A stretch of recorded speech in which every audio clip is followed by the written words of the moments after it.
బహుశా జనసేనకి కష్టపడి వందల కోట్ల రూపాయలు ఖర్చు పెట్టి ఆస్తులు అమ్ముకొని రోడ్డు మీద పడిన వాళ్ళు ఏమి బాగుపడ్డారో నాకైతే తెలియదు. కానీ నాకు తెలిసి జబర్దస్త్లో చక్కగా ఒక న్యాయ నిర్ణేతగా కూర్చొని కోట్ల రూపాయలు సంపాదించినటువంటి నాగబాబుకు మాత్రం ఒక మంచి పదవి దక్కింది.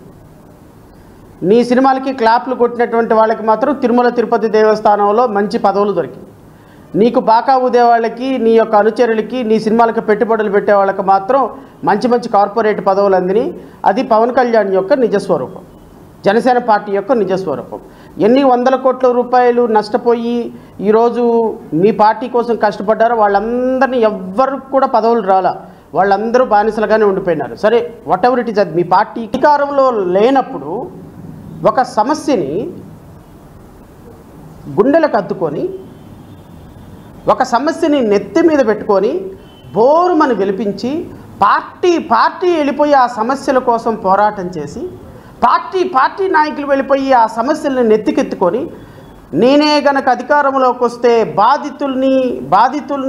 బాధితులకి న్యాయం చేస్తా, నిందితులకు ఉరిశిక్ష వేస్తా, నిందితులకి మరణశిక్ష వేస్తా, నిందితులకి రోడ్డు మీదకి తీసుకొచ్చి బట్టలొప్పు తీసి కొడతా. అసలు ఇలాంటి ఒక వ్యక్తికి అన్యాయం చేసినటువంటి వ్యక్తులు ఈ రాష్ట్రంలో, ఈ దేశంలో, ఈ భూమి మీద తిరగటానికి అవకాశమే లేదని ఊగిపోయి మాట్లాడినటువంటి గౌరవనీయులైనటువంటి పవన్ కళ్యాణ్ గారి నిజస్వరూపాన్ని ఈరోజు మీడియా సాక్షిగా నేను మీకు ప్రదర్శించబోతున్నా. ఈ విధంగా గత ప్రభుత్వంలో అద్భుతంగా నటించి జీవించి బాధితుల్ని గుండెలకు అద్దుకొని బాధితుల యొక్క ఉసురుతోటి ఈ అధికారంలోకి వచ్చి ఎవరెవరైతే ఈ బాధిత మహిళకి నిందితులుగా ఉన్నారో వాళ్ళందరినీ జనసేన పార్టీలో జాయిన్ చేసుకొని వందల కోట్ల రూపాయలు పార్టీ ఫండ్ తీసుకున్నటువంటి పవన్ కళ్యాణ్ నిజస్వరూపం, జనసేన పార్టీ యొక్క నిజస్వరూపం ఈరోజు రాష్ట్ర ప్రజలు తెలుసుకోవాలి. ఎందుకు అంటే దీనికి ప్రత్యక్ష తార్కాణం సుగాలి ప్రీతి కేసు. నేను సుగాలి ప్రీతి కేసులో నేను మొదటగా ఆరోపించినట్టుగా సుగాలి ప్రీతి కేసులో గౌరవనీయులైనటువంటి పవన్ కళ్యాణ్ ఎంత స్థాయిలో సుగాలి ప్రీతి కేసుని తమ గుండెలకు హత్తుకొని తమ పార్టీ అద్దుకొని తమ పార్టీ ఈ సుగాలి ప్రీతి కేసుని ఎంత అద్భుతంగా తీసుకుంటాము, మేము అధికారంలోకి వస్తే, నేను అధికారంలోకి వస్తే బాధితులకి న్యాయం చేస్తానని చెప్పినటువంటి పవన్ కళ్యాణ్ ఏ స్థాయిలో వీరంగం చేశారో రాష్ట్ర ప్రజలందరూ చూశారు. దానికి నేను విట్నెస్ కాదు, రాష్ట్ర ప్రజలు 5.5 కోట్ల మంది ప్రజలు విట్నెస్. అధికారంలోకి రాగానే ఏమైపోయింది? అధికారంలోకి రాగానే డిఎన్ఏ మ్యాచ్ అవ్వటం లేదు. నన్ను ఏం చేయమంటారు? నేనేమన్నా ఇన్వెస్టిగేషన్ చేసేవాడినా? నేనేమన్నా నిందితులను పట్టుకొని వచ్చి అరెస్ట్ చేసేవాడినా? పోలీసులు చేయాలి ఆ పని, చట్టం తన పని తాను చేసుకుపోద్దని చెప్పినటువంటి అద్భుతమైనటువంటి మాటలు కూడా రాష్ట్ర ప్రజలు విన్నారు. మీరు వెళ్ళి హోమ్ మినిస్టర్ని అడగండి, అయ్యా ఏంది రాష్ట్రంలో అన్యాయాలు, అక్రమాలు, మర్డర్లు, రేపులు జరిగినాయి అంట, వెళ్ళి అడగండి. హోమ్ మినిస్టర్ని అడగండి, చీఫ్ మినిస్టర్ని అడగండి. నాకేం సంబంధం లేదు. ఏదో డిఎన్ఏ మ్యాచ్ అవటం లేదని నేను డీజీపీని పిలిచి అడిగితే చెప్పాడు అన్న మాట కూడా రాష్ట్ర ప్రజలు విన్నారు. ఇది కరెక్టేనా అనేది నా మౌలికమైనటువంటి ప్రశ్న. నేను ఇంకొంచెం ముందుకెళ్ళి నాకున్నటువంటి ప్రాథమిక సమాచారంతో నేను చెప్పా, కట్టమంచి రామలింగారెడ్డికి సంబంధించినటువంటి నిందితుల దగ్గర కోట్ల రూపాయలు జనసేన నాయకులు పార్టీ ఫండ్ తీసుకొని వాళ్ళని కాపాడే బాధ్యత పవన్ కళ్యాణ్ గారు తీసుకుంటారు అని ఆ నిందితులకి మాట ఇచ్చారు. ఆ నిందితుల్ని పవన్ కళ్యాణ్ గారు కాపాడతారు, మీరు మంచిగా ఉండండి, ఇబ్బంది ఏమీ లేదని చెప్పారు అనేది నాకున్న ప్రాథమికమైనటువంటి సమాచారం. అదే సమాచారాన్ని రాష్ట్ర ప్రజలకు షేర్ చేసిన. జనసేన లాయర్లందరూ ఏకమైనారు, ఒక మీటింగ్ పెట్టుకున్నారు. జడా శ్రావణ్ కుమారు జై భీమ్రా భారత్ పార్టీ పవన్ కళ్యాణ్ మీద ఒక అనుచితమైనటువంటి వ్యాఖ్యలు చేశాడు, ఏ విధంగా దీన్ని చట్టపరిధిలోకి తీసుకుపోవాలి, ఆరోపణలు చేశాడు, ఏ విధంగా చట్టపరిధిలోకి తీసుకుపోవాలి, నిరాధారమైన ఆరోపణలు చేశాడు, ఏ విధంగా చట్టపరిధిలోకి తీసుకెళ్ళాలి. మా పవన్ కళ్యాణ్ గారు సచ్చీలుడు, మా పవన్ కళ్యాణ్ గారు అద్భుతమైనటువంటి రాజకీయాలను మార్చడానికి వచ్చినటువంటి ఒక దేవుడే పంపించినటువంటి ఒక దేవదూత, అలాంటి దేవదూతను పట్టుకొని మీరు రాజకీయాల్లో లంచాలు తీసుకుంటారని అంటారా అని లీగల్గా టీం అంతా విజయవాడలో అయ్యారు. దాంట్లో కొన్ని పాజిటివ్ డిస్కషన్స్ వచ్చినాయి, కొన్ని నెగిటివ్ డిస్కషన్స్ వచ్చినాయి.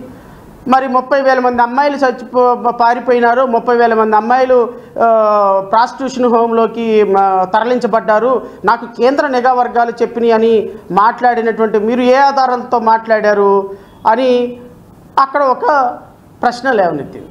జగన్మోహన్ రెడ్డి 100 కోట్లు 1000 కోట్ల రూపాయలు ఆదాని దగ్గర నుంచి దోచుకున్నాడని ఏ ఆధారాలతో మాట్లాడారు, అక్కడ ఒక ప్రశ్న తలెత్తింది. జగన్మోహన్ రెడ్డి అంబానీ నుంచి, ఆదాని నుంచి, లేకపోతే రాజకీయ నాయకుల దగ్గర నుంచి, కంపెనీల దగ్గర నుంచి జే ట్యాక్స్ వసూలు చేస్తున్నారని ఏ ఆధారాలతో మాట్లాడారు అని రేపొద్దున అడిగితే మనం కూడా సూప్లో పడతాం సార్. బెటర్ తేలు పుట్టిన దొంగల్లాగా కామ్గా ఉండిపోదాం, తర్వాత మాట్లాడుకొని వాడే వెళ్ళిపోతాడులే అనేటువంటి ఒక ఒపీనియన్కి వచ్చిన తర్వాత డ్రాప్ అయినారు. సరే, దీని మీద నేను చేసింది ఆరోపణ కదా. అయితే ఈ రాష్ట్ర ప్రజలకి నేను ఆధారాలతో సహా ఒక అంశం పట్ల ఈరోజు మీకు చూపిస్తా.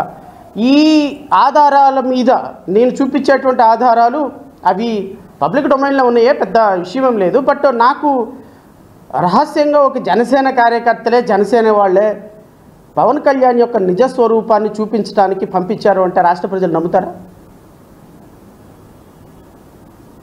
అంటే అధికారంలో ఉన్నప్పుడు, అధికారంలో లేనప్పుడు సమస్యలు కావాలి. ఎందుకు కావాలి సమస్యలు? సమస్యల్ని కొనుక్కోవాలి, అవసరమైతే డబ్బులు ఇచ్చి కొనుక్కోవాలి. మన సినిమా ఈవెంట్లు కదా. సో సినిమా ప్రమోషన్ కోసం ఏం చేయాలి? సినిమా ప్రమోషన్ల కోసం ఈవెంట్స్ చేయాలి. ఆ ఈవెంట్స్లో రకరకాల కళాత్మక హృదయాలు వస్తాయి. బట్ రాజకీయాలు సినిమా కాదు కదా. రాజకీయాలు సినిమా కానప్పుడు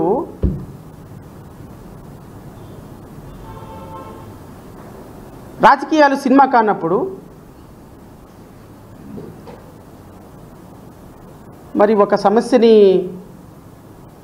కొనుక్కోవాల్సిందే కదా, ప్రమోట్ చేయాల్సిందే కదా. ఎందుకు? సినిమా హిట్ అవ్వాలంటే ప్రమోషన్ కావాలి, రాజకీయ పార్టీ హిట్ అవ్వాలంటే ఎమోషన్ కావాలి. ప్రమోషన్ ఏమో ఈవెంట్ మేనేజర్లు చేస్తారు, ఎమోషన్ ఏమో బాధితుల దగ్గర నుంచి కొనుక్కుంటారు. ఈ ఎమోషన్ పండించడానికి కర్త, కర్మ, క్రియ, నిర్మాత, డైరెక్టరు గౌరవనీయులైనటువంటి ఉప ముఖ్యమంత్రి గారు. ఈ ఎమోషన్స్తో రాజకీయాలు చేయటం, ఈ రాజకీయాలు చేసి ఎమోషన్స్ తోటి బాధితులను దగ్గర చేర్చుకున్నట్టు నటించి వాళ్ళకి 10వ పరకో ఇచ్చేసేసి ఆ సమస్యను కొనుక్కోవటం. మన దగ్గర ఫ్యాన్ బేస్ ఉంది కాబట్టి ఆ ఫ్యాన్ బేస్ తోటి ఒక ఈవెంట్ చేయటం. ఈ ఈవెంట్ని చూసి నిందితులు వామ్మో లేనిపోయింది పవన్ కళ్యాణ్ గారు ఏమైనా చేస్తాడేమోనని పరుగో మీ దగ్గరికి రావటం. వాళ్ళ దగ్గర ఒక 100 కోట్ల రూపాయలు, 10 కోట్లు, 20 కోట్లు వాళ్ళ స్థాయికి తగ్గట్టు తీసుకోవటం, గాప్చూప్గా పార్టీని టెంట్ హౌస్ సామాన్లాగా అద్దెకివ్వటం. ఇది క్లుప్తంగా గౌరవనీయులైనటువంటి ఉప ముఖ్యమంత్రి గారు చేసేటువంటి రాజకీయం. 2021లో అమ్మ, నేను రాష్ట్ర ప్రజలందరికీ కూడా 2021లో బొవ్వల నగేష్ అనేటువంటి ఒక మత్స్యకారుడు పాప శ్రీకాకుళం జిల్లాలో శివాని ఇంజనీరింగ్ కాలేజీలో అనుమానాస్పదంగా మృతి చెందాడు. అనుమానాస్పదమేం కాదు, యాజ్ పర్ ఎఫ్ఐఆర్ అది మర్డర్ చేశారు, 302 మర్డర్ చేశారు అని పోలీసులే నమోదు చేశారు. ఎఫ్ఐఆర్ కూడా నమోదు చేశారు.